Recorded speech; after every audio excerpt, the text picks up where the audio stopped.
अर्हन्तो भगवन्त इन्द्र महिता सेदाशशीरे स्थितायाचार्यादीन शासनोन्नतिकर पूज्या उपाध्यायक श्री सिद्धान्त सुपाठकानिवर रत्नत्रयाराधिका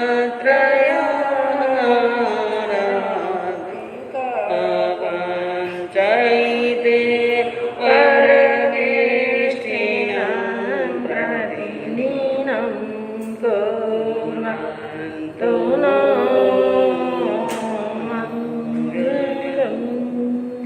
मङ्गलं भगवान् वीरो मङ्गलं गौतम प्रभो मङ्गलं स्थूलिभद्र जय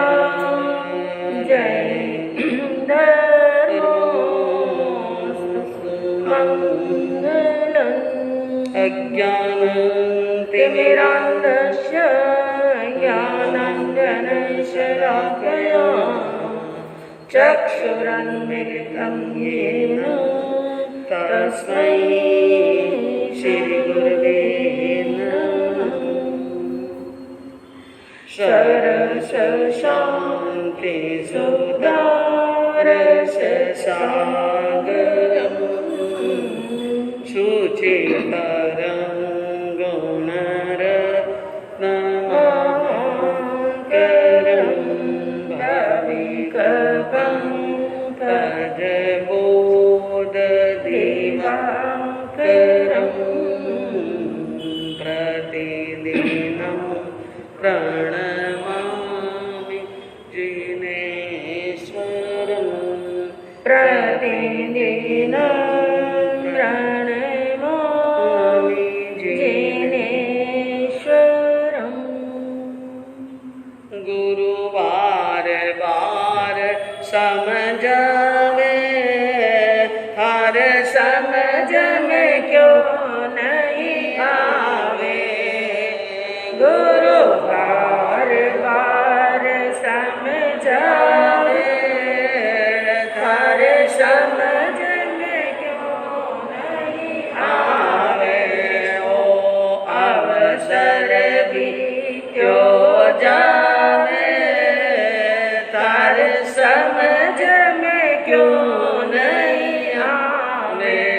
ओ अवसर भी क्यों जावे तार समझ में क्यों नहीं आवे। न्याय नीति विसराई प्रीति माया से लगा। न्याय नीति विसराई प्रीति माया से लगा। करी ना करी कमाई दिया महल चुनाई। तो देख देख हर शावे हर समझ में क्यों नहीं आवे। तो देख देख हर शावे हर समझ में क्यों नहीं आवे। गुरुवार बार समझावे तार समझ में क्यों नहीं आवे। गई भोगों में जवानी नहीं बांधी पुनवानी।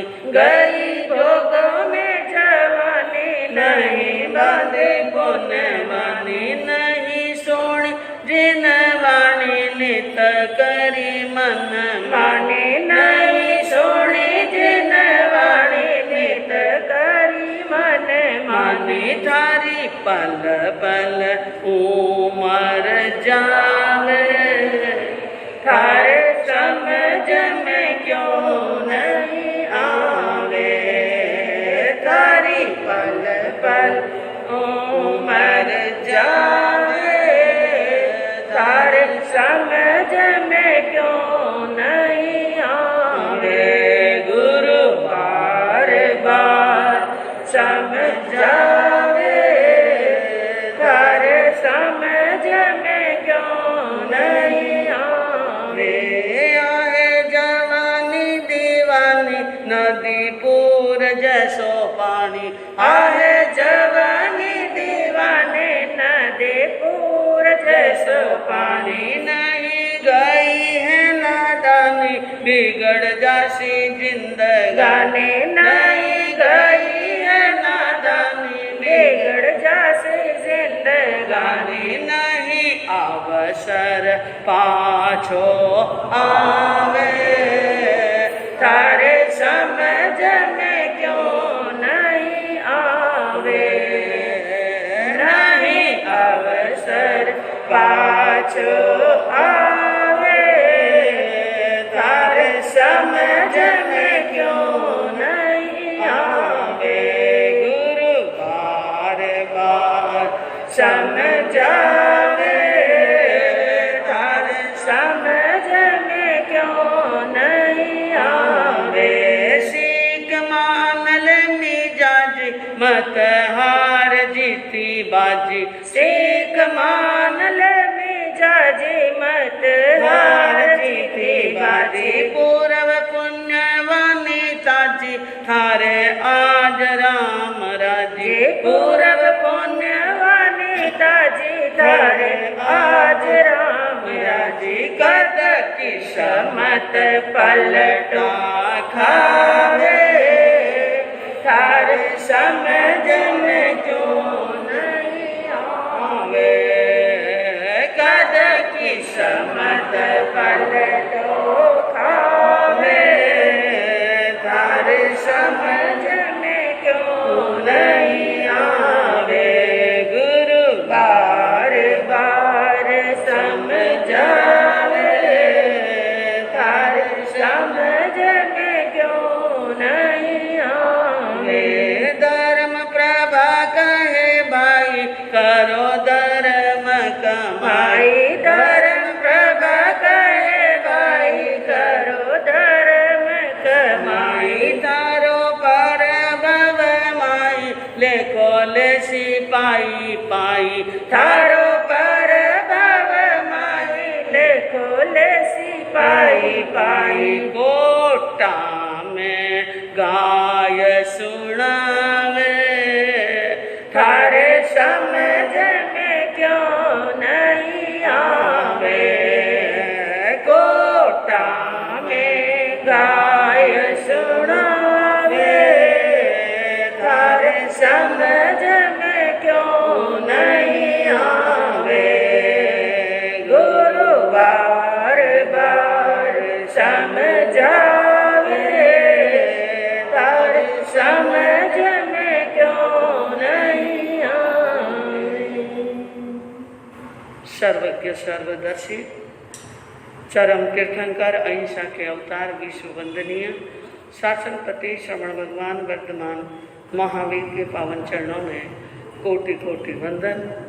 हृदय की अनंत अनंत आस्था के केंद्र संयम धन के दाता, संसार सागर से तिरने का सन्मार्ग बताने वाले पूज्य गुरु भगवान श्रवण सूर्य दिव्य विभूति 1008 श्री मुरदर के श्री विश्री मल्टी महाराज साहब के पावन चरणों में कोटि कोटि वंदन।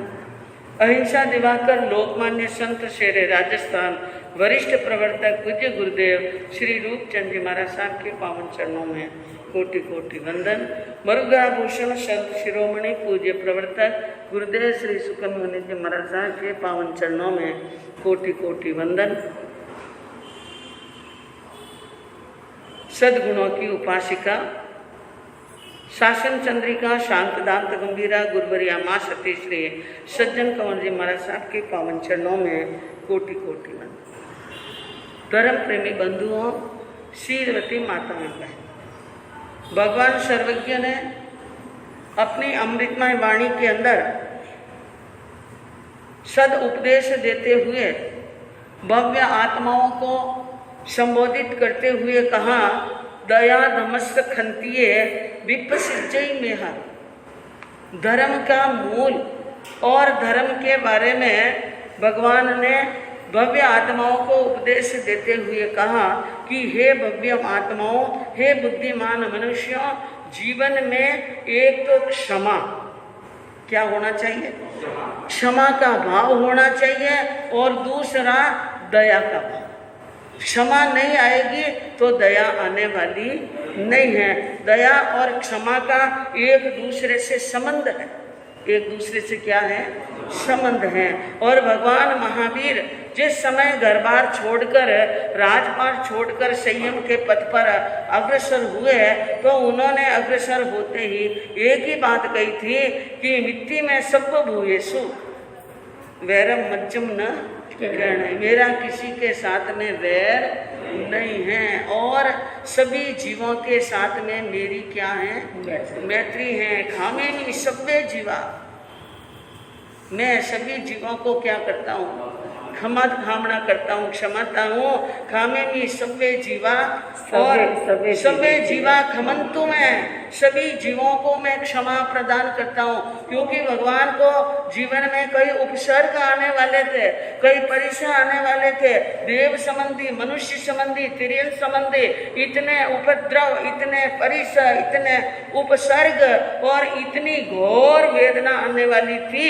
लेकिन भगवान ने पहले ही कह दिया, खमंतु सभ्य जीवा, सभी जीवों को मैं क्षमा करता हूँ, क्षमा का दान देता हूँ, किसी पर रोष और किसी पर दोष देने वाला नहीं हूँ। ऐसे भगवान महावीर ने धर्म का उपदेश देते हुए उत्तरायण सूत्र के पहले अध्ययन के अंदर ही और 30वीं गाथा में फरमाया, दया धमस्स खंती, दया को जीवन में धारण किए रखना और क्षमा को जीवन में धारण करते हुए रखना और जीवों की दया पालना, क्षमा रखना, यही जैन धर्म का मूल सिद्धांत है। क्या सिद्धांत है? मूल सिद्धांत है। तो जीव वहो अपवहो, भगवान ने सूत्रों में फरमाया, जीव का वध करना अपनी आत्मा का वध करना है। जीव का वध करना अपनी आत्मा का वध करना है। जीव दया अपनो दया होई, जीवों पर दया करना अपने ऊपर दया करने के समान है। और दया हमारे जैन धर्म के अंदर तो दया का महत्व है ही है, लेकिन आदि पुराण में क्या कहा? आदि पुराण में कहा, दया मूलो भवेद धर्म, जिस धर्म में दया है और जो धर्म का मूल दया है, और दया प्राणानुकंपनम, प्राणियों के ऊपर अनुकंपा करना, प्राणियों पर क्या करना? अनुकंपा करना। अनुकंपा करना ही दया है, प्राणियों पर अनुकंपा करना दया है। तो दया मूलो भवेद धर्म, दया प्राणानुकंपन और दया परिरक्षणार्थ गुणा शेषा प्रकृतिता। क्या कहा कि धर्म का मूल है दया और प्राणियों पर अनुकंपा करना दया है, और दया की रक्षा के लिए ही, देखिए क्या बात फरमाई है कि दया की रक्षा करने के लिए सत्य, क्षमा आदि गुणों का वर्णन शास्त्रों में किया। सत्य का वर्णन किया, अहिंसा का वर्णन किया और क्षमा का वर्णन किया। जितने भी गुणों का वर्णन जहाँ कहीं भी अत्र तत्र सर्वत्र जहाँ कहीं भी गुणों का वर्णन किया है, वो भी दया धर्म को ही पुष्ट करता है। क्योंकि महावीर का धर्म कौन सा धर्म है? अहिंसा प्रधान। कौन सा धर्म है? अहिंसा प्रधान धर्म है। और अहिंसा का पालन वो ही करेगा कि जिसके घट में क्या होगी? दया होगी।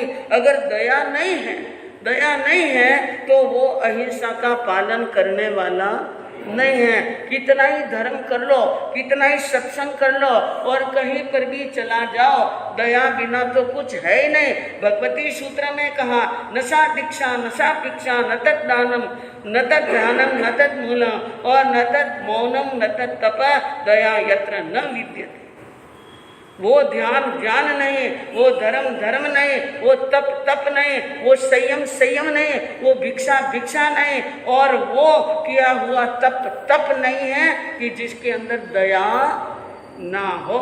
दया से अतिरिक्त दया को निकालने के बाद में तो कुछ है ही नहीं, क्योंकि शास्त्रकारों ने कहा कि दया नदी तीरे सर्वे द्रुमा तिष्ठन्ति। दया रूपी नदी के किनारे पर सभी प्रकार के धर्म के वृक्ष स्थित हैं। सभी प्रकार के धर्मों के वृक्ष कहाँ पर स्थित हैं?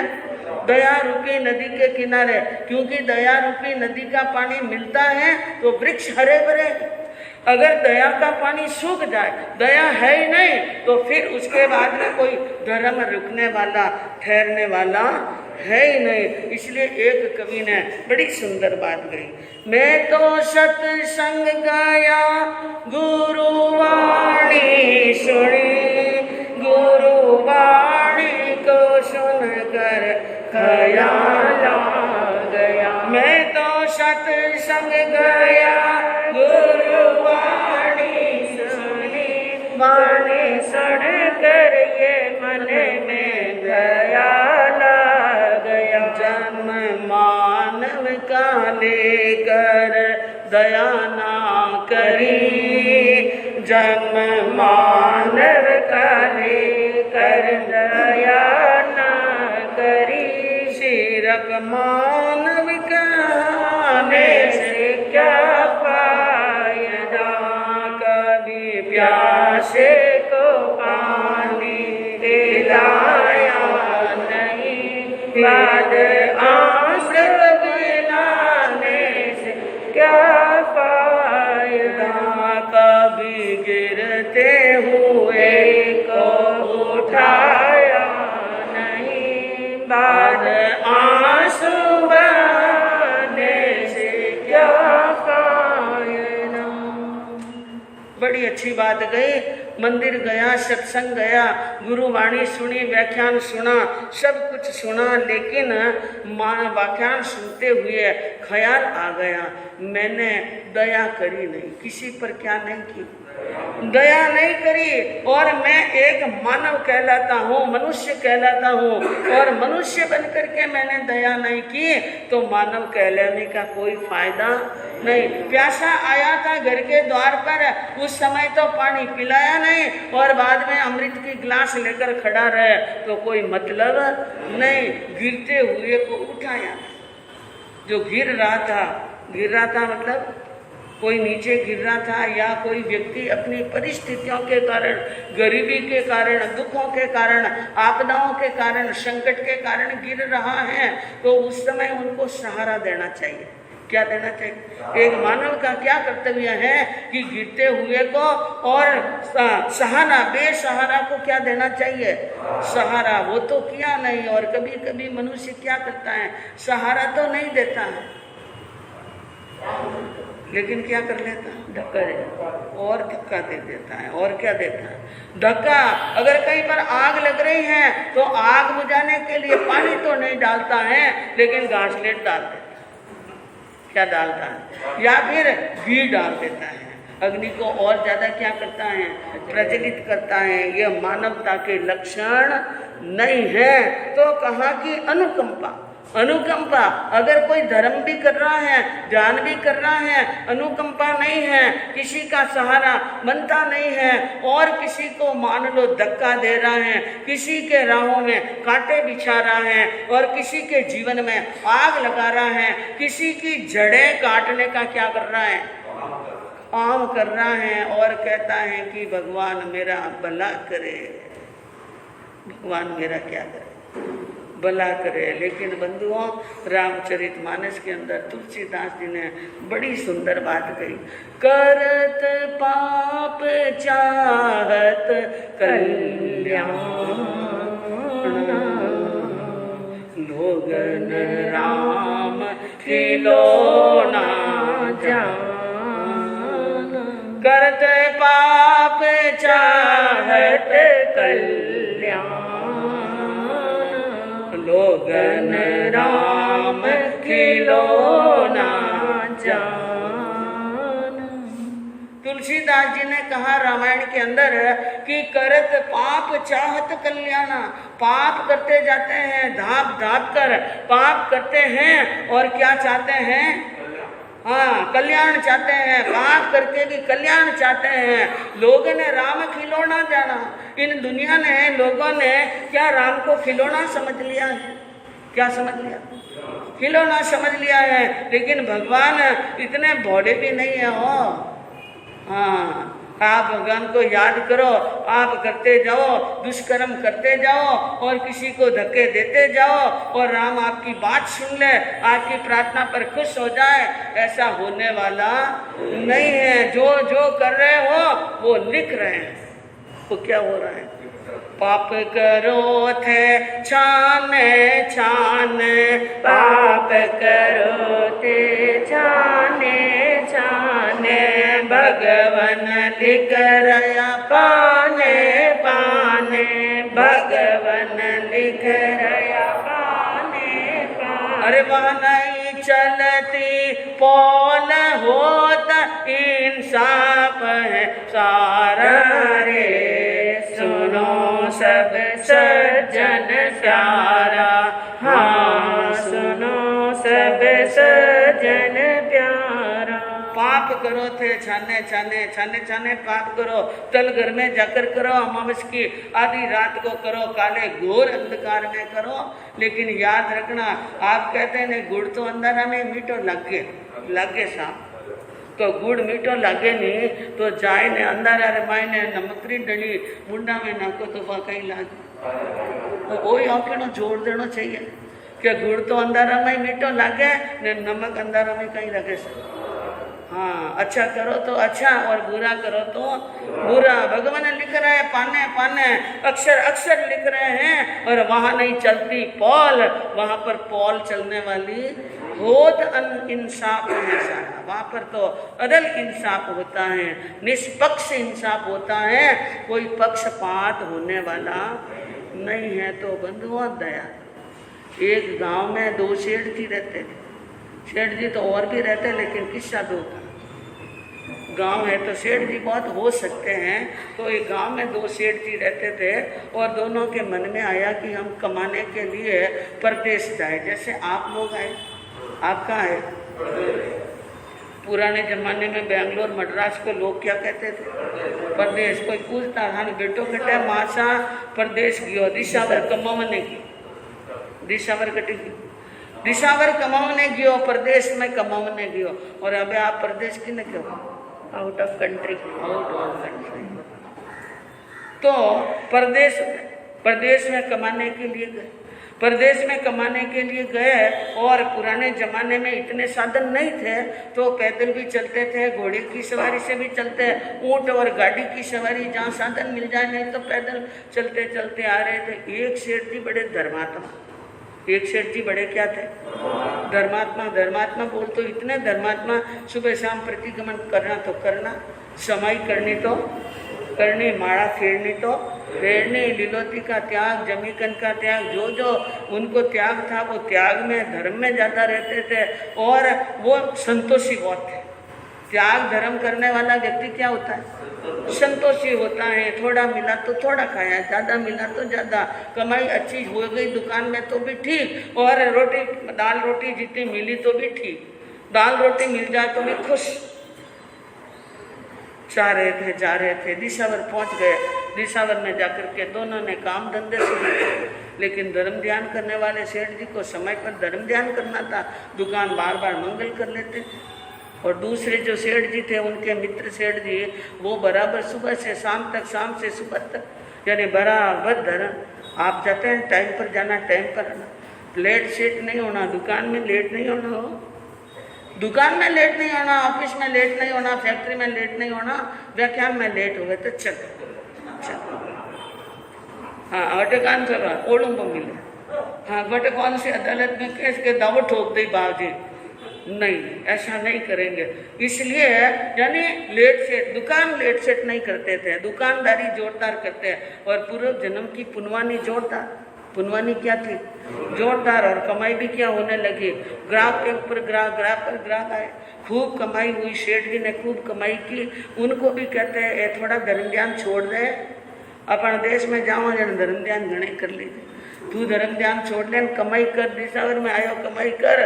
वो कहता नहीं भाई, जीवन का कोई भरोसा नहीं, जीवन का भरोसा नहीं है। और वो धर्म कमा रहे थे या धन कमा रहे। सेठ जी क्या करा, धन कमा, एक धर्म कमा रहे थे, एक धन कमा रहे थे, दोनों ही कमा जरूर रहे थे, गमा तो कोई नहीं रहे थे। धन कमाने वाले धन और धर्म कमाने वाले धर्म। समय पूरा हुआ। अब सेठ जी ने कहा भाई मैंने बहुत धन कमाया था। पुराने सेठों को सबूरी हुआ करती थी, हाँ अब नाराज मत होना, सबूरी हुआ करती थी कि बस इतना बहुत है, इसके आगे हमें नहीं चाहिए, वापिस देश में जाओ। कोई 5 साल से, 7 साल से, 12 साल से और 15 साल से तो वापिस देश में चला जाता और देश के अंदर जाकर छोटा मोटा धंधा कर लेता और बाकी धर्म ध्यान में और बेटे बेटी की शादी, मकान सब कुछ हो जाता और आराम से रहते, शांति से जीवन। और आपके तो बुढ़ापा आ जाए ना, 100 साल की नहीं, मैं कहूँ 500 साल की उम्र हो जाए ना, तो ही दुकान जाओ शाह, सबूरी तो है ही नहीं ना, धन कितना ही हो तो भी नहीं है। अब बड़े सेठ जी ने कहा, उन धनवान सेठ जी ने कहा कि नहीं, धनवान सेठ जी, धनवान सेठ जी ने कहा भाई मेरे पास में पर्याप्त है, अब चलो। ने कहा चलो, कि तुमने तो कमाया नहीं, कि नहीं कोई बात नहीं, नहीं कमाया तो क्या, थोड़ा बहुत तो कमाया हूँ, ऐसी कोई बात नहीं है, और चलते हैं साथ में। अब चले, गांव नजदीक आया, एक 4-1 कोस रहा, एक योजन रहा होगा। तो धनवान सेठ जी ने कहा देख भाई, तू तो बार बार धर्म ध्यान करता है, प्रतिक्रमण करता है, वंदन करता है, और मेरे घर पर जाना है जल्दी, जोखिम है मेरे पास में, क्या है, हाँ मुझे जल्दी जाना है, और अब अपना गांव का चौकला तो आ ही गया, तू पीछे पीछे अकेले ही आते रहना। कहा ठीक है। अब चले गए सेठ जी, वो क्या रह गए, अकेले रह गए, पीछे रह गए, और उन्होंने अपनी जो समाई करनी थी समाई की, वो पहले निकल गए। और निकलते निकलते धनवान सेठ जी के मन में यूँ आया, अक्सर अक्सर बुढ़ापा आता है ना तो ये इंद्रियां क्षीण हो जाती, क्या हो जाती, हाँ, और बुढ़ापा मेरे ही आएगा, धनवान हूँ तो क्या हुआ, बुढ़ापा तो आएगा। और इंद्रियां क्षीण होती हैं तो कान से सुनते नहीं हैं, आँख से देखते नहीं हैं, और गोडे बराबर चलते नहीं हैं। खुदान खास्ता अगर आँख की जतली यानी ज़्यादा नजर कमज़ोर हो गई या पूरी चली गई, ने कोई सहारा देने वाला नहीं हुआ, तो मैं अंधा बनने के बाद में चलूँगा कैसे। थोड़ी प्रैक्टिस करूँ, थोड़ी क्या कर लूँ, प्रैक्टिस कर लूँ। सेठ जी ने सोचा प्रैक्टिस कर लूँ, और नदी आ गई थी इसलिए प्रैक्टिस की। और बहुत समझदार थे। और नदी में क्या होती है, बालू रेत, पानी नहीं था, पानी तो था नहीं, सूखी नदी और बालू रेत थी। सेठ जी ने विचार किया अगर चलते चलते नीचे गिर भी जाऊंगा तो कोई घोड़े तो फूटने वाले है ही नहीं, और रेती में कोई लगती नहीं है, और इतनी बड़ी लंबी चौड़ी नदी है, उसमें प्रैक्टिस अच्छी हो जाएगी कि मैं अंधा हो भी जाऊं, क्या हो जाऊं, तो आराम से चल सकूं। इसलिए प्रैक्टिस करने के लिए सेठ जी ने आंखों पर क्या बांध ली, हाँ जबरदस्त पट्टी बांध दी, 5, 7, 8 फुट करके पट्टी बांध ली अपने अंगोछे की, और रवाना हुए और गए। अब नदी में और क्या था, वो तो पट्टी बंदी हुई थी, सो तो कुछ मालूम पड़ा नहीं। सेठ जी निकल गए, और निकल करके एक बार गए, 2 बार वापिस आए, गए, पट्टी नहीं खुली हो। पूरी प्रैक्टिस करने के बाद में सेठ जी ने देखा एक बार भी नीचे नहीं गिरा हूँ, इसका मतलब मैं अंधा हो जाऊं तो भी कोई फिक्र की बात। मन में बड़ी खुशी। आ गए घर पर, पड़ोस में ही था उन मित्र का घर।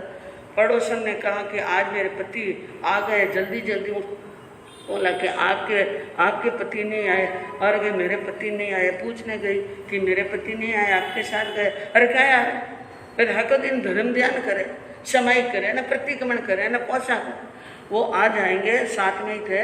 थोड़ी देर के बाद में क्या है, आ जाएंगे, लेकिन ज़्यादा कमाई नहीं की। मेरे मित्र ने ज़्यादा कमाई नहीं की, बस धर्म में ही रह गया वो तो। ठीक है, सेठानी बड़ी संतोषी, संतोष वाली सेठानियाँ है ना, जो बड़ी संतोष, उन्होंने कहा कोई बात नहीं, अगर हमारे सेठ जी ने, हमारे पति देव ने धर्म ध्यान किया है तो भी बड़ी अच्छी बात है, धर्म ध्यान किया है, आगे का जन्म तो, आगे तो दरवाजे खुले हैं, कोई बात नहीं, और जो होगा देखा जाएगा, चौंच दी तो चुगा तो रह गई। और अब बंधुओं, वो सेठ जी आए समाई पूरी होने के बाद में, नदी के अंदर आए, वो पट्टी मान कर चलने वाले नहीं, क्योंकि वे जीवों की क्या करते हैं, दयावान थे, जीवों की जतना करते थे, इतनी जतना करते थे कि रास्ते चलते उनको कीड़ी मकोड़ा मच्छर कहीं भी तड़पता दिख जाए तो कोमलता से पकड़कर किसी बड़े वृक्ष की जड़ों के पास में ठंडी छाया में छोड़ते न 5 नवकार मंत्र गिन लेते थे। कितने बार? 5 बार नवकार मंत्र गिनते, अरिहंत सिद्ध का शरणा देते और रास्ते चलते जीवों को साता उपजाने का काम करते थे। मानव हो तो मानव वाली और पशु हो तो पशु वाली और जी कीड़े मकोड़े हो तो कीड़े मकोड़े वाली, और देख देख कर चलते हैं। ज्ञानियों ने यही कहा कि नीचे जोया गुण गणा पड़ी वस्तु मिल जाए, ठोकर की लागे नहीं, न जीव जंतु बच जाए तो नीचे जोकर के चलने वाले को ठोकर नहीं लगती है। चल रहे थे, बीच नदी के अंदर देखा 4 बड़े बड़े गड्ढे पड़े। 4 क्या पड़े? हाँ, गड्ढे, पुरानी भाषा में क्या, चरू। सेठ जी वहां पर आया, देखा 4 चरू पड़े हैं। अंदर जाकर देखा तो हीरे पन्ने माणक मोती चमचमाट कर रहे हैं। सेठ जी ने विचार किया इन चारों को लेकर चला जाऊं, क्योंकि वहाँ तो कमाई की नहीं और यहाँ पर मिल ही रहा है तो लेकर जाऊं। फिर विचार किया, नहीं, किसी ने यहाँ रख छोड़े होंगे और वो पीछे से आएगा, उसकी जगह आप होते तो क्या करते? रास्ते बढ़िया मिल गया भाई, कोई घड़ी धोरी हो को नहीं, जन उठा लिया। लेकिन सेठ जी ने क्या कहा? सेठ जी ने मन में सोचा, नहीं, किसी ने यहाँ रखे होंगे, कोई आवश्यक काम के लिए बेचारा इधर उधर गया होगा और वापिस यहाँ आएगा, गड्ढे नहीं मिलेंगे, उनकी आत्मा बड़ी जलेगी, दुराशीष निकलेगी, मुझे ऐसा नहीं करना है। घर पर आ गए, छोड़ कर के आ गए, घर पर आए, आप इन्होंने बोली 11 लाख के मूर्ख आ गए। घर पर आ गए, सेठानी ने स्वागत किया, सेठ जी ने स्नान वगैरह किया, गरम गरम भोजन किया, शाम का प्रतिगमन हुआ और प्रतिगमन के बाद में सेठ सेठानी सो गए चारपाई पर और बातें कर रहे हैं। आधी रात का समय, नींद नहीं आ रही थी सेठ जी को। क्या नहीं आ रही थी? सारी बातें बताई, सारी अपने दिशावर की बातें बताई और बताते बांध उसी समय 4 चोर क्या आ गए? 4 चोर आए और 4 चोर आकर के सेठ जी क्या सोचा, 2 सेठ जी दिशावर में इतने वर्ष तक कमा कर आए हैं और बहुत लेट सेठ आए। सेठ जी तो धन बाहर ही पड़ा होगा, आराम से लेकर के आ जाएंगे। और ये सोच करके सेठ जी के वहाँ पर घर पर जो सेठ जी, जो धर्मान सेठ जी, धर्मवान थे, उनके सेठ जी के वहाँ पर पहुँच गए। और धर्मवान सेठ जी के कोई पक्की छत तो ऐसी थी नहीं, केलू थे, केलू समझो, थेपड़ा, हाँ, केलू और थेपड़ा से छाया हुआ उनका घर था। धीरे धीरे वहाँ पर चले और सेठ सेठानी बात कर रहे हैं। सेठानी ने कहा कोई बात नहीं, आपने धन नहीं कमाया तो भी कोई चिंता की बात नहीं है, दाल रोटी तो भगवान दे ही रहा है, बस आप राजी खुशी आ गए ना, आपकी तबीयत ठीक है ना, मैं उसमें खुश। चोरा ने देखा इन्होंने तो की नहीं कमाया, तो पकड़ के पकड़ी आ गए, कुछ भी नहीं है। लेकिन सेठ जी ने कहा एक बात आश्चर्यजनक है। कौन सी बात? कि जिस समय मैं नदी पार कर रहा था ना, तो बीच नदी के अंदर बड़े बड़े 4 घड़े पड़े थे और मैंने वहां जाकर के देखा उन 4 चरुओं में तो हीरे पन्ने माणक और मोती, कोई एक हीरों से भरा, एक माणक से, एक मोतियों से, एक पन्ने से। तो फिर सेठानी ने कहा आप लेकर नहीं आए? मैं लेकर आ सकता था, लेकिन मैंने ये सोचा कोई किसी का होगा, वहाँ रख के गया होगा, बेचारा आएगा, इसलिए मैंने छोड़ दिया, किसी की दुराशीष नहीं लेनी। यह बात किसने सुनी? चोरों ने सुनी, विचार किया ये तो फकीर के फकीर आ गए और धन का पड़ा, तो यहाँ पर केलू आगे पीछे करने की जरूरत नहीं है, सीधे चलो नदी के अंदर। और नदी के अंदर जाकर के चारों चरू ले लेंगे और हम चारों जने मिलकर के बांट कर ले लेंगे। पहुंच गए वहां पर और पहुंचने के बाद वे चरू आधे भरे हैं कि पूरे भरे, इसलिए चारों ने हाथ डाले अंदर। हाथ क्या डाला? अंदर। और बिच्छुआ ने लगाया डंक, जोरदार क्या लगाया? डंक लगाया और तिल मिला उठे।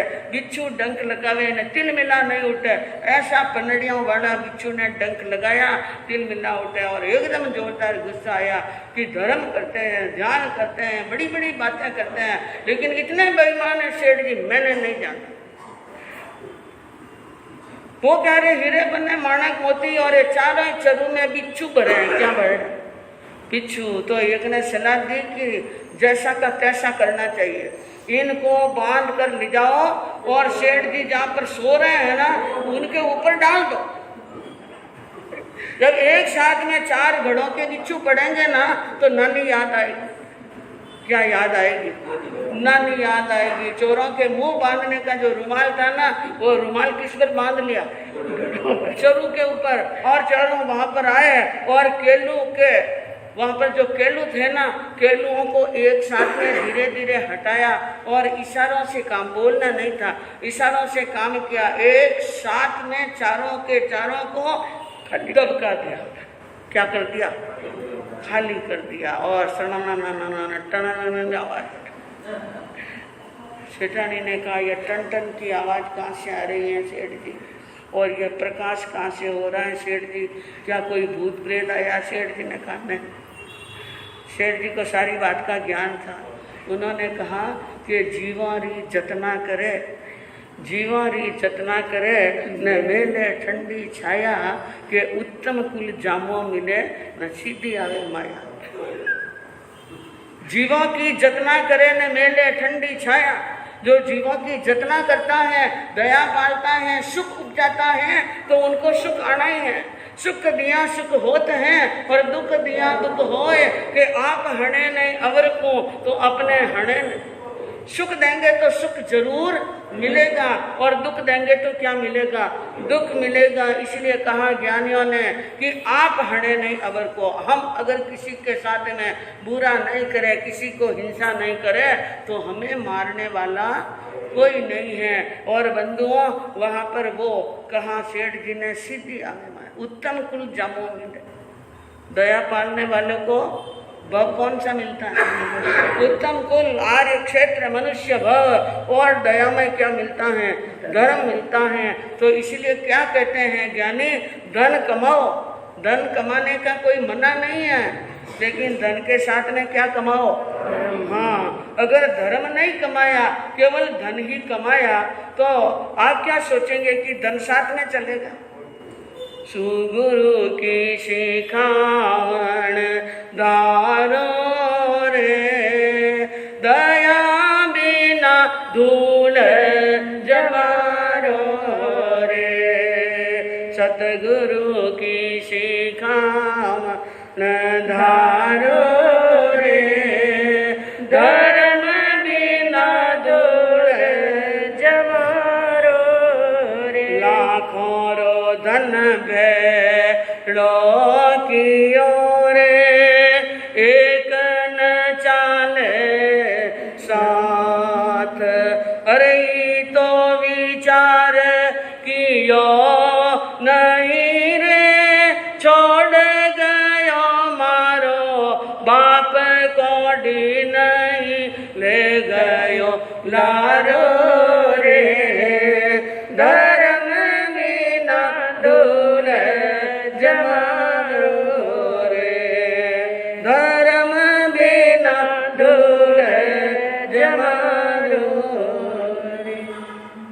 ज्ञानियों ने क्या बात बताई कि सुगुरु की शिखामण धारो, गुरु की सीख धारो। गुरु ने कहा है, भगवान ने कहा है, उनको धारो। दया और धर्म के बिना जमारा धूल के समान है। धन खूब इकट्ठा किया और खूब यानी संच कर रखा, लेकिन कौड़ी भी साथ जाने वाली। हाँ, आपने नहीं देखा है तो आपके पिताजी गए, दादाजी गए, परदादाजी गए, करोड़ों की संपत्ति और हीरों के डब्बे छोड़कर गए हैं। इसलिए ज्ञानियों का कहना है दया करो, धर्म करो और किसी के काम आओ। किसी के क्या हो? हाँ, काम नहीं आवे तो कामन आवत काजन आवत आप ही आप मिजाज में रिंझे। मनुष्य तो बढ़ गया, लेकिन ज्ञानियों ने बड़ी बात कही कि कामन आवत काजन आवत आप ही आप मिजाज में रिंझे। और जो कोई बात कहे हित की तो श्वान जिसो गुर्राटो कीजे। जो कोई बात कहे हित की तो श्वान जिसो गुर्राटो कीजे। नेह की बात तजे नुगरो, नेह की बात तजे नुगरो और अपनो स्वार्थ होवे जद रिंज। ऐसो जो नर खराब मिले जाके रोज 1000 पैंजार की दी। कोई काम आने वाला नहीं, काज आने वाला नहीं और विघ्न खड़ा करने वाला, बाधा खड़ा करने वाला और अपने मिजाज के अंदर मिजाज में मक्खियों बन जाए। मारवाड़ी में केव एकावत है जिन्हें घणो मिजाज रहे वो तो मिजाज रो मक्खियों है सब कहीं।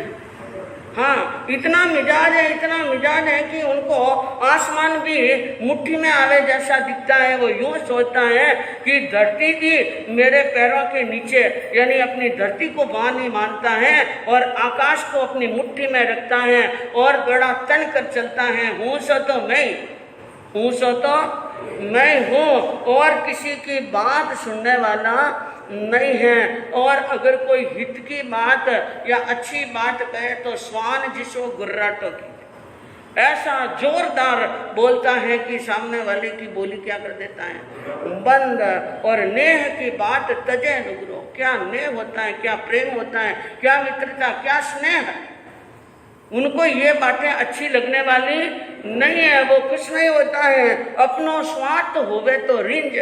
उनका स्वार्थ सिद्ध होता हो तो वो खूब खुश हो जाता है, खूब राजी हो जाता है। अगर ऐसा स्वार्थी व्यक्ति मिल जाए तो नीतिकार कहते हैं। कौन कहते हैं? हाँ, महावीर के आगमों में नहीं कहा है, नीति कहती है टिट फॉर टैट। क्या कहते हैं? हाँ, जैसे को तैसा, जैसे को क्या करना। ऐसो जो नर खराब मिले जाके रोज 1000 पैंजार की देते, उनके सिर पर क्या देना? जूते, जूते। ऐसे व्यक्ति से आप ये मत करना यह बड़ा व्यक्ति है और ये मेरे काम आने वाला है। इनसे तो प्यार से बोले। अगर सामने वाला प्यार से बोले तो प्यार से बोलना। प्यार करी बोले ता से बोलिए 1000 बार, प्यार करी बोले ता से बोलिए 1000 बार। बाकी सुप संगति से प्रेम रस कीजिए। टेढ़ो होए चाले जिनसु चौगुणी सी टटी गति। टेढ़ो होए चाले जिनसु चौगुणी सी टटी मती। उनको कभी भूल भोर नाम न लीजिए। मित्र वही जानिए जो काम पड़िया काम। मित्र वही जानिए जो काम पड़िया काम देद। ऐबदार आदमी को भरोसो नो कीजिए। नर कहाँ नारी कहाँ, छोटा अरु बड़ा कहाँ। आपको न चाहे जारे धूड़ लारे दीजिए। क्या बात कही है। प्यार करें। आप किसी के सामने दीनता करने की जरूरत नहीं है, क्योंकि किसी के घर से पेटियां नहीं आ रहे। क्या नहीं आ रहे? कमाई करके खाते हैं तो किसी के सामने दीनता करने की, जी हजूरी करने की जरूरत नहीं है। प्यार करके बोले तो प्यार करके बोलना, झुके तो झुकना जरूर। वो एक बार तो आप 100 बार, और वो एक बार प्यार से बोले तो आप विनम्रता से प्रेम से 1000 बार बोलिए। कितनी बार? 1000 बार। और उनकी संगति में रहिए, प्रेम रस लीजिए। और अगर आपसे कोई टेढ़ा चल रहा है ना, थोड़ा सा टेढ़ा चले तो आप 100 गुना टेढ़ा होकर के चलिए। कभी सुबह उठकर ऐसे दुष्ट का नाम मत ले। मित्र वही जो काम पड़िया काम, काम पड़े न काम आए वो मित्र। ऐबदार आदमी रो भरोसा न। ऐबदार आदमी का क्या भरोसा? हाँ, ऐसा नहीं। नर हो चाहे नारी हो, छोटा हो चाहे बड़ा हो, आपको नहीं चाहे उसके लारे धूड़ लारे दीजिए। ऐसे व्यक्ति का कभी भरोसा नहीं करना है। तो बंधुओं, आपने सुना अंजना सती के जीवन का चरित्र, और जिसके अंदर आपने ये वर्णन सुना कि केतुमती नाम की जो उनकी सासू थी, उसने अपने बहू से क्षमा याचना की क्षमा याचना की खूब तरह से और कहा धन धन तू सती अंजना धन थारो अवतार। सासू ने कहा धन्य है तेरे अवतार और धन्य पियर धन सासरो। तुमने तुम्हारे नाम के कारण से, अंजना के नाम के कारण से पियर और सासरा भी धन्य हो गया और हमारा जमारा भी क्या हो गया, धन्य हो गया। अरे तू जगदम्बा अंबिका काई तू ही जय सतिया में सरदार 12 वर्ष लग पालियो कहीं ब्रह्मचर्य हो खांडारी धार धन धन तो सती अंजना। सासू कहने लगी तू जगदम्बा है और तू ही अंबिका है, तू सतियों में सरदार है। 12 वर्ष तक मेरे घर में रहकर तूने ब्रह्मचर्य व्रत का पालन किया। खांडारी धार, ब्रह्मचर्य का पालन करना किसकी धार है? और पति पर रति नहीं रोष कीनो। बड़ी बात तो यह है कि तूने पति पर कभी रोष नहीं किया और पति ने बहुत दुख दिया फिर भी, और तूने पतिव्रत धर्म निभाया और रखी कुलवटरी का, हमारे कुल की क्या रखी है, कार रखी। कलंक दियो था ऊपर, मैंने तो उनके ऊपर क्या दिया था, कलंक। और थे दीनों दुख अपार, बहुत दुख दिया। और माफी मांगो आपसों दीजो दिल दया विचार, दया करके मुझे क्या दे दो, माफी। और मैं माफी मांगती हूँ क्योंकि मैंने एक सती का अपराध किया है। किसका? सती का अपमान किया है, कलंक दिया है, दुख दिया है, इसलिए बार बार क्षमा याचना कर रही हूँ। तो अंजना ने कहा माता जी आपको इतनी लाचारी करने की, सासू जी थे मारा थारा चरण पखालिन पूजो जी, चरण पखालिन पूजो धान हाथ जोड़ कर पूजो जी। आप बड़ा गुणवान ससुर जी, मारो मान बढ़ायो जी। पूर्व भव के कर्म प्रताप इतरो दुर्म आयो जी। सासु जी ते मारा तारा चरण पखालिन पूजो जी। अंजना ने कहा कि हे मातेश्वरी आप तो जगत जननी हैं, मैं तो आपके चरणों को पखाल कर पूजूं, आपके चरणों की वंदन करती हूँ। और आपने मेरा मान बढ़ाया, यहाँ आकर मान दिया, सम्मान दिया। और कर्म के पुण्य, पूर्व जन्म के कर्म के प्रताप से मैंने क्या पाए, दुख पाए हैं। इतना दुख, वो सारा दुख कर्मों के कारण से मिला, आपने दुख नहीं दिया। आप अगर दुख देने वाले हो तो अब देवो। अंजना ने क्या कहा, आप देवो तो अब दुख देवो, मैंने किया फल पाया। आप अगर दुख देने वाले हैं तो अब आप दुख देवो। तो मुझे समझ में आया कि माता जी ने, सासू जी ने दुख दिया, ये तो मेरे पूर्व जन्म के क्या थे, कर्म। और कैसी सुलक्षणी सती अपना अवगुण गाया, कैसी सती है कि अपने यानी दोषों के, अपने कर्मों के अवगुण गाए, लेकिन किसी के अवगुण नहीं गाए। इस प्रकार वहाँ पर सासू जी भी खुश हो गए और ससुर जी भी क्या हो गए, खुश हो गए। और आनंद छायो रे आसती अंजना यश जस छायो रे, आनंद आयो रे। सती वचन सुन सासू जी को हट बिन हर्षायो रे। अरे गिनी ऊपर नहीं दोष दियो, निज अवगुण गायो रे, आनंद आयो रे। सासू ने अपने दोनों हाथ सिर पर रखा, छाती से लगाया और खूब आनंद आया। सती अंजना का यश मामाणा में फैल गया। इतने लोग आए थे, सब जस गा रहे हैं, धन्य धन्य कह रहे हैं। सासू जी के हृदय में बड़ी प्रसन्नता और ससुर जी के हृदय में भी क्या है, लेकिन मुंह उतार कर कौन खड़े, पवन जी नहीं, माता पिता, क्योंकि माता पिता जन्म देने वाले माता पिता ने तो हद ही पार कर दी। हाँ, इसलिए अब माता पिता भी मन के अंदर क्या हो रहे हैं, बड़े ग्लानि का अनुभव कर रहे हैं। अंजना की नजर पड़ी पिताश्री के ऊपर और अपनी जननी के ऊपर, और राजा महेंद्र सिंह जी आगे आए, मान बेगा महारानी आगे आई, भाई और भौजाई भी क्या आए। अरे महासती ने महेंद्र कमावे मान वेगा अरु भाई, भोजाया सब पग लागन, धन्य धन्य थे भाई सती श्री अंजना जी के वन में कैसी विपदा पाई, सती श्री अंजना जी के वन में कैसी विपदा पाई। अब सती अंजना को राजा महेंद्र सिंह जो उनके जनक हैं वो सामने आए, हाथ जोड़कर वो भी क्या मांग रहे हैं, माफी मांग रहे हैं। मान वेगा माँ भी हाथ जोड़कर माफी मांग रही हैं, भाई भी सिर नीचे किए, 100 भाइयों की कतार हाथ जोड़कर खड़ी हैं, और भुजाएं सब पगे लाते।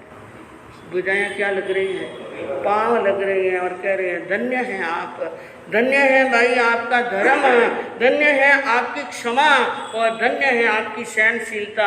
ऐसी सहनशीलता तो हमने कहीं पर नहीं देखी। माता पिता आए ने निज अपराध खमाया, भाई भुजाई सभी सती को शीश झुकाया, सबके सिर झुक गए सती के सतीत्व की तरह देखकर। और शीलवती अंजना, पतिव्रत धर्म पालन करने वाली अंजना का मुक्त कंठ से नर नारी गुणगान कर रहे हैं, और सती माता को सब मिलकर मान बढ़ाया, खूब मान बढ़ाया। और राजा प्रहलाद सिंह अपने पौत्र को गोदी में लेकर बड़े क्या हुए, प्रसन्न हुए। अरे दादा दादी देख पौत्र को, हनुमत निज कुल हीरा, यह निश्चय नामी नर होगा, वंश विद्याधर वीरा जी, धन सती अंजना साचे सतवंती राची शील में। दादा दादी नाना नानी सब क्या हुए, खुश हुए, और हनुमंत को गोदी में लेकर कहने लगे ये हमारे कुल का हीरा है, हमारे कुल का क्या है, हीरा है। निश्चय कर लिया उन्होंने, दादाजी ने दादी सा ने, ये नामी नाम कमाएगा, मेरा पोता क्या कराएगा, नाम दुनिया और सदियों तक उनको पूजती जाएगी। और वंश विद्याधर वीरा, यह विद्याधर राजाओं के वंश में सबसे बड़ा वीर होगा। इसलिए हनुमान जी को क्या बोलते हैं, महावीर, यानी बहुत बड़े वीर। और बजरंगबली, उनका शरीर एकदम वज्र का था, भक्ति युक्त। अब वहाँ पर भक्ति हो रही है, और मामा जी से विदाई ले रहे हैं। मामा जी से क्या मांग रहे हैं, हाँ, राजा प्रहलाद सिंह, महेंद्र सिंह जी, पवन जी, लेकिन मामा जी के एड़ा मौको फेर मिलन वालों, हाँ वो तो मिल गयो पुनवाने मौको नहीं मिले, यूं कोई हीक देवन वाला को नहीं आमे, यूं सीख नहीं देवा। अब क्योंकि अपने बहन का पूरा परिवार, भाणजी का ससुराल का पूरा परिवार, ऐसा मौका और इतना जश छाया मामा जी, क्योंकि इतिहास और कथाएं तो बहुत हैं, लेकिन मामा जी ने यश लिया है तो एक ही मामा ने, किसने, अंजना के मामा ने, कि सबने निकाल दिया और मामा जी उनको अपने घर पर ले गए।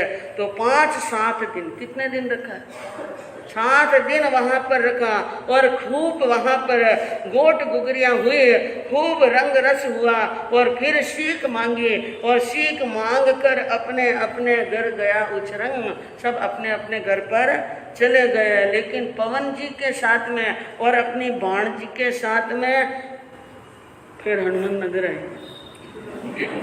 हाँ, हनु पाटन से रवाना होकर ठेठ रतनपुरी तक राजा सूरसेन अपनी भाणजी के पूरे परिवार को पहुंचाने के लिए वहां पर गए और आया नगरी मजार मामा पेड़ पहुंचावन आया बतिया जय जयकार हुए और मामा जी को वहां पर 5-7 दिन वहां भी रखा। किसको? मामा जी को रखा और फिर जोरदार हुआ वहां पर फंक्शन। अंजना वापिस आई इस कारण से, पवन जी जीत कर आए इस कारण से और मामा जी आए साथ में इस कारण से। और इस मौके पर राजा प्रहलाद सिंह ने एक और बड़ा काम कर लिया। अरे पवन कुंवर को पाट बैठा कर लियो संयम तब जब आत्म को शुद्ध करके पहुंचा स्वर्ग मजार जी धन सती अंजना साचे सतवंते राचे शेष में। राजा प्रहलाद सिंह को और महारानी केतुमती को वैराग्य आ गया। इसका बहुत बड़ा कारण क्या हुआ था? अंजना जैसी सती को उन्होंने क्या दिया? बड़ा साफ संताप दुख दिया। वो ग्लानि अंदर भर गई और विचार किया हमने कितने कर्म बांधे हैं और हमने बहुत बुरा काम किया है, कुछ नहीं पड़ा है संसार में, हम इन संसार के अंदर नहीं रहना। इसलिए पवन जी को राज तिलक कर लिया और दोनों पति पत्नी ने क्या ले ली? संयम की यात्रा और जब तब करके स्वर्ग में चले गए। अब राज्य का भार पवन जी संभाल रहे हैं, हनुमान जी पढ़ रहे हैं। हनुमान जी क्या कर रहे हैं? हाँ, पढ़ाई कर रहे हैं। और अब घर के अंदर घर का कोई भी काम हो, अंतपुर का कोई भी काम हो तो सलाह किससे लेनी? बसंतमाला से। वो मुख्य है। बसंतमाला क्या है? मुख्य। अंजना पटरानी है। अंजना तो क्या है? पटरानी। लेकिन बसंतमाला ने अंजना का साथ निभाया, इसलिए पवन जी ने बसंतमाला को मुख्य मानकर यानी अंतपुर के कार्यों में जो भी मार्गदर्शन करना है वो कौन करेगी? बसंतमाला। और हनुमान जी पढ़ लिख कर हुआ कला में विद्वान वानर विद्या हाथी पढ़ सीखे अपने यौवन वय बलवान जी धन सती अंजना साचे सतवंते राची। हनुमान जी ने बहुत कलाएं सीखी और वानर विद्या भी सीखी और इसके अतिरिक्त और भी कई कलाएं सीखी और युवा अवस्था में वो आ गए। एक दिन राज्यसभा के अंदर एक दूत आता है ढेर रावण का और वही वरुण राय वापिस उपद्रव करने लगता है। पवन जी युद्ध के लिए तैयारी करते हैं, लेकिन हनुमान जी कहते हैं जब मैं हूँ जवान तो आपको युद्ध में जाने की, जैसे पवन जी ने कहा था अपने पिता को वैसे हनुमान जी ने कहा।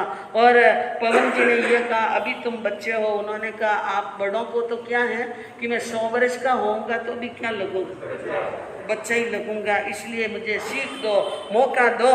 इस प्रकार कहकर यानी कथानक और लंबा नहीं हो जाए, मुझे जल्दी पूरी करनी है चौकी।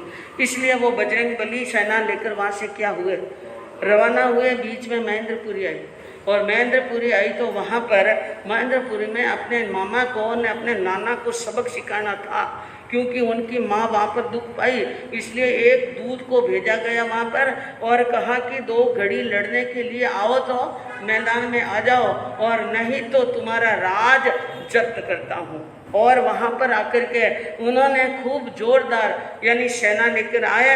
नाना जी के न मामा जी के बीच में क्या हुआ, क्योंकि छोटे थे जब उसको देखा, उनके बाद में हनुमान जी कितने हनुमान जी बड़े हुए वो देखा ही नहीं होना। तो एक बार तो नाना जी ने मामा जी ने उनको पहचाना ही नहीं, कोई और होगा। लेकिन बाद में उन्होंने क्या किया कि अपनी पूंछ को लंबी करके नाना जी को और सोई मामा को एक साथ में बांध लिया। किसमें बांध लिया? पूंछ में बांध लिया। और बांध करके अब कहने लगे कि मूंछ तान तान कर कह रहे थे कि मैं बच्चा हूँ, अब मुझे बोलो क्या बात है। और कहा आपने मुझे नहीं पहचाना है लेकिन मैं आपको अच्छी तरह से जानता। उन्होंने कहा आप मेरे नाना जी हो, आप मेरे क्या हो? नाना जी और मैं आपका दोहिता, और आप मेरे मामा जी, मैं आपका भांजा। आपने मेरी माँ को दुख दिया था, इस कारण से मैंने आपको क्या दिया है, सबक सिखाया है। वहाँ से चलकर वरुण राय पर चढ़ाई की, और वरुण राय नाना जी ने, मामा जी ने लाड किया, प्यार किया। फिर बाद में लड़ाई हुई और वरुण राय को जीता, और रावण को आकर के कहा मैंने वरुण को जीत लिया है। इतनी बार हारने के बाद में वरुण राय का भी राज से मन हट गया। कहते हैं वो भी सन्यासी बन जाते हैं, और रावण से सीख लेकर हनुमान जी वापिस के आते हैं, घर पर आते हैं। ऐसे अच्छे कार्य करके आए तो पवन जी को भी बड़ी क्या हुई, खुशी हुई, और खुशी के साथ में उनका खूब आदर मान सम्मान किया। और उसके बाद में एक दिन पवन जी के मन में विचार आया, संसार असार जान के सर पवन अंजना, हनुमान को राजपाट दे, हनुमान को राजपाट दे, लीनो संयम बार जी धन सती अंजना, साचे सतवंती राजीषी। संसार को असार समझकर पवन जी ने और अंजना ने दीक्षा अंगीकार करी। हनुमान जी को राज तिलक किया। पवन कंवर सती अंजना और वसंत माला लीला, वसंत माला ने भी घरबार छोड़ दिया। अंत समय में अनशन करके पहुंचा मोक्ष मजा। कहाँ चले गए, मोक्ष में। और इस चौपाई की रचना किसने की है, उनका नाम और उनकी छाप बता दें। जयमल गच्छ में जय जगकारी, कीर्ति कमलाकं, जिनके अष्टम पाठ विराजे, मेरे गुरु गुणवंत जी धन सती अंजना, साचे सतवंते राचे शील में। पूज्य जयमल जी महाराज साहब के गच्छ के अंदर, यानी जयमल जी का गच्छ जग में जयकारी। आज भी जयमल जी का क्या चल रहा है, गच्छ चल रहा है, और कीर्ति बढ़ रही है। जिनके 8वें पाठ पर विराजमान अपने गुरु बहुत ही गुणवान, जिनका नाम बताया पूज्य श्री कानमल जी महाराज साहब। कौन हुए? हाँ, जो सद्गुण के भंडार थे, शांत स्वभावी, सरल, विद्वान, गुण के भंडार। तस् शिष्य मुनि चैनमल, उनके शिष्य मुनि चैनमल जी महाराज साहब हुए। तो यह चौपाई मुनि चैनमल जी महाराज साहब ने जोड़ी। सेम स्टाइल मर्दर केसरी जी महाराज साहब के जोड़ने की और चैन मुनि जी के। आपने देखा होगा एक एक मिनट के अंदर राग पलटती है, देशी पलट जाती हैं। ऐसे महान गुणवान पूज्य श्री चैनमल जी महाराज साहब ने अंजना सती का रास जोड़ा। और कहाँ पर जोड़ा?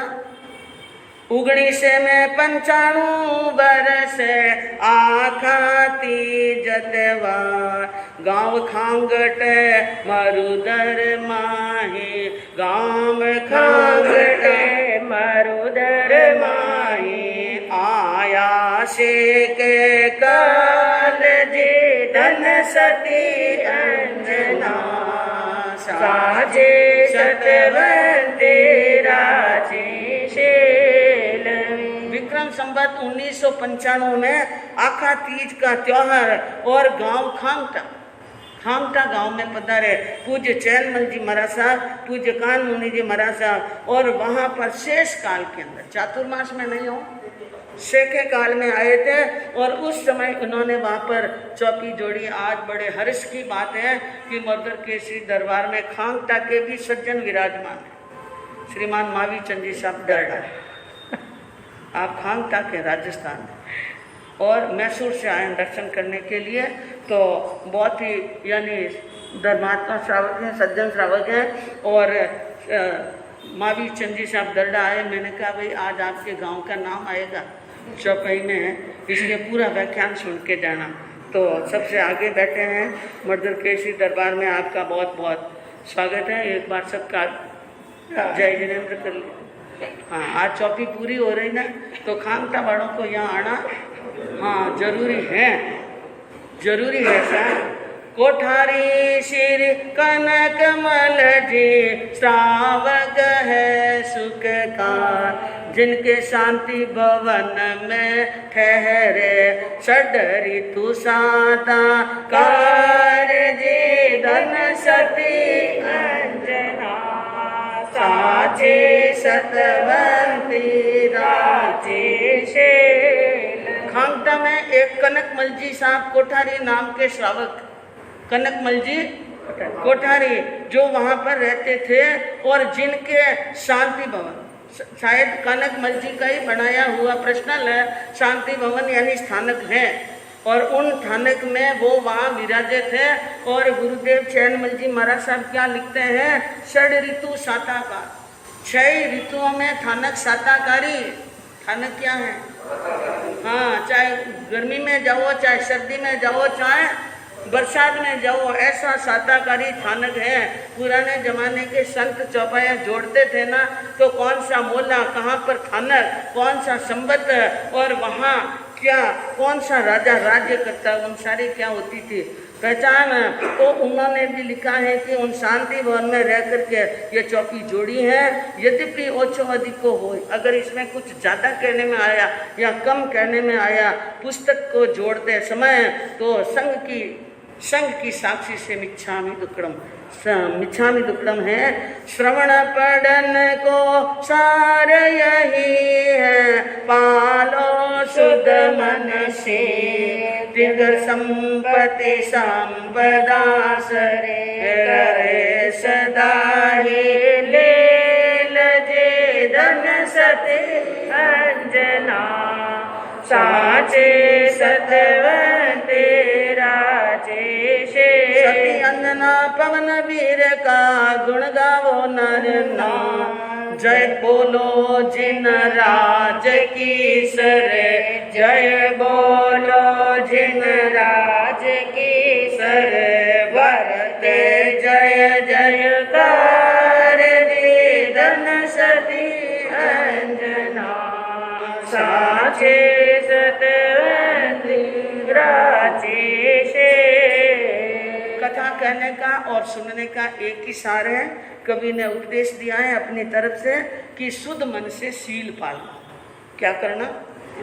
शील धर्म के ऊपर है और कर्म की विचित्रता पर है। शुद्ध मन से शील कर्म पालना कि जिन घर संपत्ति संपदा, उन घर में संपत्ति रहती है, संपदा रहती है, घर में लील विलास होते हैं। और सती अंजना पवन का गुणगान गाइए। और अंतिम लाइन के अंदर लिखा है, जय बोलो जिनराज की। किसकी जय बोलनी?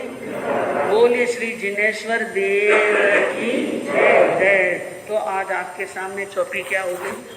पूरी ओम शांति, ओम शांति। बहुत बहुत खुशी की बात है कि अरहंतो